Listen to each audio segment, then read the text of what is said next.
नमस्कार, स्वागत है आपका रिपब्लिक भारत पर। मैं हूं आपके साथ अनामिका सिंह। काली बुलेटिन में साथ जुड़ेंगे सुजाता। लेकिन रुक करते हैं पहले बड़ी खबर का, जो कि आ रही दिल्ली से। दिल्ली में आप नेताओं के ठिकानों पर ईडी की रेड की खबर सामने आ रही है। दिल्ली में आप नेताओं के 12 ठिकाने पर ईडी की रेड की खबर सामने आ रही है। सांसद एनडी गुप्ता के घर छापेमारी हुई है। केजरीवाल के निजी सचिव विभव कुमार के यहाँ भी रेड की खबर सामने आ रही है। इसके अलावा जल बोर्ड के पूर्व मेंबर शलभ कुमार के यहाँ भी रेड पड़ी है। तो देखिए, जो आप नेता है उनकी मुश्किलें कम होने का नाम नहीं ले रही है। और अब आप नेताओं के ठिकाने पर ईडी की रेड की खबर सामने आ रही है। दिल्ली में 12 ठिकाने ऐसे हैं जहां पर छापेमारी की कार्रवाई चल रही है। सांसद एनडी गुप्ता के घर छापेमारी चल रही है। इसके अलावा केजरीवाल के निजी सचिव विभव कुमार के यहाँ भी रेड पड़ी है। इसके अलावा जल बोर्ड के पूर्व मेंबर शलभ कुमार के यहाँ भी रेड की खबर सामने आ रही है। यानी कि रेड पर रेड आप नेताओं की मुश्किलें कम होने का नाम नहीं ले रही है फिलहाल। और हमारे सहयोगी जतिन इस वक्त हमारे साथ जुड़ गए हैं। जतिन, क्या जानकारी है? 12 ठिकानों पर छापेमारी की खबर है। कौन कौन ये लोग हैं और किस मामले में ये छापेमारी चल रही है? आज बिल्कुल देखिए, सबसे पहले हम आपको बता दें कि ईडी की जो रेड चल रही है वो दरअसल शराब घोटाले को लेकर बिल्कुल नहीं है। ये रेड दरअसल दिल्ली जल बोर्ड में जो टेंडर दिए गए उसमें किस तरीके की धांधली की गई, किस तरीके का घपला किया गया, उसको लेकर ये जो छापेमारी ईडी के द्वारा की गई है।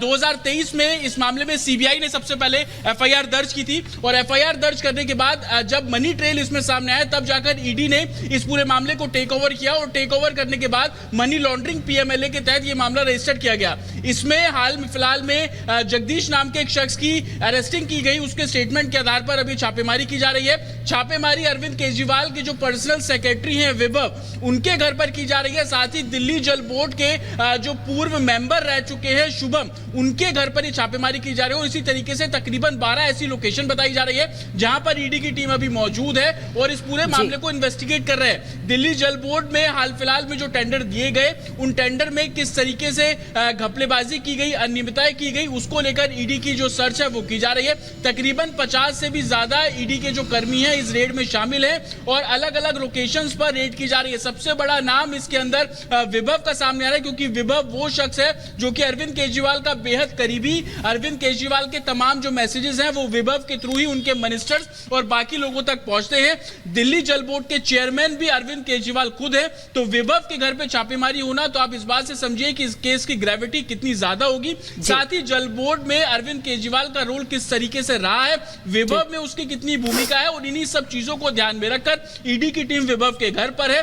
तमाम जो इलेक्ट्रॉनिक गैजेट्स हैं उनको वहां पर खंगाला जा रहा है। हालांकि ईडी सोर्सेज का यह कहना है कि विभव उस घर में मौजूद है या नहीं, इसको लेकर अभी ज्यादा जानकारी सामने नहीं आई है। लेकिन ईडी की टीम वहां पर मौजूद है। तकरीबन 7 लोगों की टीम सिर्फ विभव के घर पर ही है। इस बार ईडी की टीम अपने साथ जो फॉरेंसिक टीम है उनको भी साथ लेकर पहुंची है और जो तमाम जो इलेक्ट्रॉनिक गैजेट्स हैं उन गैजेट्स। लेकिन जतिन, क्या ये मान लिया जाए कि शराब घोटाले के बाद ये दूसरा ऐसा मामला है जहां पर केजरीवाल की मुश्किलें बढ़ सकती हैं, क्योंकि खुद केजरीवाल के निजी सचिव इस पूरे मामले में फंसते हुए दिखाई दे रहे हैं। ऑलरेडी सरकार के कई मंत्री जेल में हैं। तो ये जल बोर्ड में घपले का मामला, जो टेंडर का मामला है, ये केजरीवाल की मुश्किलें बढ़ाने वाला आने वाले दिनों में?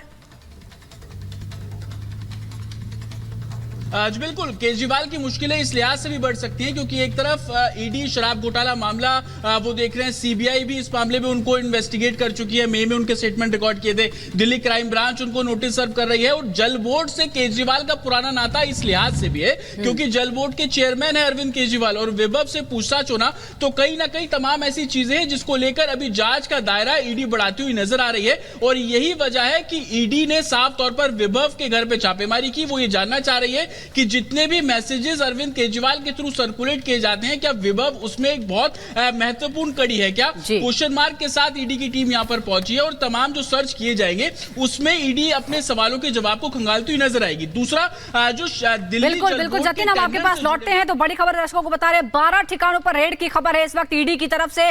इस बीच एक और बड़ी खबर प्रेस कॉन्फ्रेंस करने वाली है। ईडी पर बड़ा खुलासा करने का आम आदमी पार्टी ने दावा किया था। थोड़ी देर बाद प्रेस कॉन्फ्रेंस होगी आतिशी की। और आपको बता दें कि जिस तरह से लगातार टकराव की स्थिति बनी हुई है और अभी ईडी की रेड की खबर भी आ रही है। कुछ देर बाद आपकी तरफ से आतिशी प्रेस कॉन्फ्रेंस करने वाली है। उन्होंने दावा किया था कि वो ईडी पर बड़ा विस्फोटक खुलासा करेंगी और इस कुछ ही देर बाद आपकी प्रेस कॉन्फ्रेंस हो सकती है। फिलहाल इस बीच 12 ठिकानों पर ईडी की छापेमारी जारी है।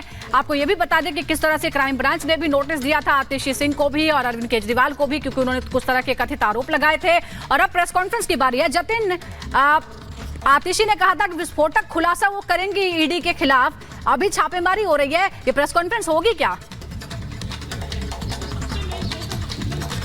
आज बिल्कुल प्रेस कॉन्फ्रेंस होगी, क्योंकि आतिशी ने अपने सोशल मीडिया हैंडल से इसकी जानकारी दी थी कि वो सुबह 10 बजे आएंगी और ईडी को लेकर एक बड़ा खुलासा करने वाली है। लेकिन इसी बीच ईडी की रेड जो है वो की जा रही है। लेकिन आतिशी की प्रेस कॉन्फ्रेंस कहीं ना कहीं एक्साइज पॉलिसी से जुड़ी हुई है। वो एक्साइज पॉलिसी पर वो क्या कुछ कहेंगी वो थोड़ी देर में साफ हो जाएगा। लेकिन ईडी की रेड दिल्ली जल बोर्ड में जो टेंडर्स दिए गए हाल फिलहाल में, उसमें किस तरीके से नियमों का उल्लंघन किया गया, उसको देखकर ईडी जो है वो रेड कर रही है। विभव के घर पर रेड की जा रही है। विभव महत्वपूर्ण कड़ी है। विभव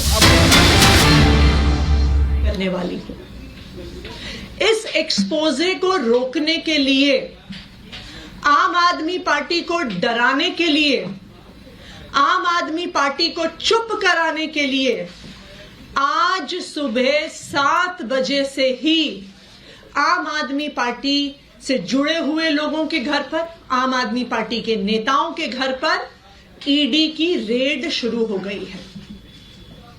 हमारे सांसद और आम आदमी पार्टी के ट्रेजरर एनडी गुप्ता जी के घर पे रेड हो रही है। ऐसा सुनने में आ रहा है कि उनके पीए के घर पे रेड हो रही है। मुख्यमंत्री अरविंद केजरीवाल जी के पीए के घर पे रेड हो रही है। और अभी खबरें आ रही हैं कि शायद आज दिन भर में आम आदमी पार्टी के कई और नेताओं के घर पर ईडी रेड करने वाली है। ये क्या प्रयास है ईडी का? ये क्या प्रयास है भारतीय जनता पार्टी शासित केंद्र सरकार का कि वो अपनी एजेंसीज के माध्यम से आम आदमी पार्टी को डराने की कोशिश कर रही है, धमकाने की कोशिश कर रही है और हमारी बात को दबाने की कोशिश कर रही है। मैं प्रधानमंत्री नरेंद्र मोदी जी को, भारतीय जनता पार्टी को और उनकी एजेंसियों को जो ईडी और सीबीआई हैं, ये बताना चाहती हूं कि आम आदमी पार्टी आपकी धमकियों से डरने वाली नहीं है। पिछले 2 साल से इसी तरह आम आदमी पार्टी के नेताओं को डराया धमकाया जा रहा है। इस तथाकथित शराब घोटाले के नाम पर कभी किसी के घर छापा पड़ता है, कभी किसी और के घर छापा पड़ता है, कभी किसी को समन आता है, कभी किसी को गिरफ्तार किया जाता है। लेकिन इस 2 साल के इन्वेस्टिगेशन में अभी तक ईडी को कुछ नहीं मिला है। किसी भी क्रिमिनल इन्वेस्टिगेशन में 3 चीजें महत्वपूर्ण होती हैं। सबसे पहले रिकवरी ऑफ मनी, जिसकी लॉन्ड्रिंग हुई है। ED prevention of money laundering act के तहत केस करता है तो सबसे पहली और सबसे जरूरी चीज है कि ईडी को रिकवरी ऑफ मनी करनी पड़ेगी। लेकिन 2 साल में सैकड़ों रेड के बाद भी 1 रुपए की भी रिकवरी ईडी नहीं कर पाई है। किसी भी केस में दूसरी महत्वपूर्ण चीज होती है सबूत। लेकिन 2 साल के बाद भी कोई भी पुख्ता सबूत ईडी को नहीं मिला है और ये कोर्ट ने भी बार बार पूछा है कि सबूत सामने रखिए। किसी भी केस में तीसरी महत्वपूर्ण चीजें होती हैं स्टेटमेंट्स, यानी कि गवाही। ईडी का जो सारा केस है वो सिर्फ और सिर्फ गवाही पर और कई गवाहों को, कई अक्यूज्ड को सरकारी गवाह बनाकर और उन्होंने जो स्टेटमेंट्स दी हैं उसके आधार पर बना हुआ है। और आज जो मैं खुलासा करने जा रही हूं वो आपको यह दिखा देगा कि ये सारी स्टेटमेंट्स फर्जी हैं, कि ईडी ने सारी स्टेटमेंट्स में फर्जीवाड़ा किया हुआ है। जैसा कि आपको पता है कि जब कई ऐसी स्टेटमेंट्स किसी अक्यूज से, किसी सरकारी गवाह से, किसी विटनेस से ली गई, उसके बाद कई विटनेस सामने आए और उन्होंने ये कहा कि उनसे स्टेटमेंट दबाव पूर्वक डलवाया गया, लिखवाया गया। एक विटनेस ने कहा कि उन्होंने, ईडी वालों ने इतनी जोर की थप्पड़ मारा कान पे कि कान की कनपट्टी फट गई। इस वजह से, इस दबाव में उन्होंने स्टेटमेंट दिया। एक विटनेस ने कहा कि उनको ये कहा गया कि अगर आप नेताओं के खिलाफ बयान नहीं दिया तो हम देखेंगे कि तुम्हारी बेटी कॉलेज कैसे जाती है। एक और विटनेस को डराया गया, उसको कहा कि तेरी बीवी को अरेस्ट कर लेंगे, तेरी बीवी को जेल के अंदर डाल लेंगे अगर तुमने आम आदमी पार्टी के नेताओं के खिलाफ स्टेटमेंट नहीं दिया। तो बार बार अलग अलग लोगों को डरा के धमका के गलत स्टेटमेंट साइन कराए गए। अब कैसे पता चलेगा कि जो स्टेटमेंट ईडी ने कोर्ट में सबमिट करी है क्या वो सही थी स्टेटमेंट? क्या गवाह ने कुछ और कहा था? क्या वो डरा धमका के ली गई है?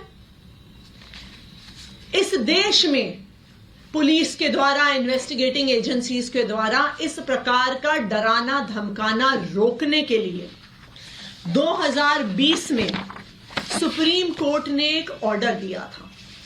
ये एक बहुत फेमस ऑर्डर है, Paramvir Singh Saini versus Baljeet Singh and others.